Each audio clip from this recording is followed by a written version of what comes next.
2000 సంవత్సరంలో ఆ భక్త సింగ్ గారు చనిపోయారు. ఆయనను తీసుకుని వెళ్తున్నారు. కొన్ని వేల మంది ఆయనకు వెనకగా వెళుతున్నారు. ఆ ప్రార్థిద్దాం అనంటే కొన్ని వేల మంది తలలు ఉంచుకొని ప్రార్థిస్తున్నారు. ఆ దృశ్యం నేను పైనుంచి చూశాను. దేవా, ఒక వ్యక్తి ఉత్తర భారతదేశం నుంచి నా ప్రజలను ప్రేమించి తెలుగు వారి మధ్యకు వచ్చి మరి పరిచర్య చేస్తే నేనెందుకు వెళ్ళకూడదు అన్నటువంటి ఆ ఛాలెంజ్ నేను తీసుకున్నాను. నేను వెళ్ళాను, మధ్యప్రదేశ్ అనే ప్రాంతంలోకి వెళ్ళాను. పరిశుద్ధాత్ముడు నన్ను నడిపిస్తున్నాడు. ఒకానొక రోజు రాత్రి రెండు చొక్కాలు 2 ప్యాంట్లు పెట్టుకుని బయలుదేరాను.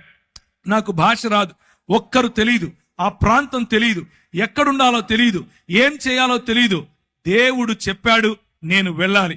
పరిశుద్ధాత్ముని యొక్క ప్రిపరేషన్, పరిశుద్ధాత్ముడు నీలో నింపినప్పుడు, నిన్ను నింపినప్పుడు కేవలము నూనె బుడ్డీలు అమ్ముకునే పాస్టర్గా మారవు నువ్వు. గుర్తుంచుకోండి ఈ విషయం.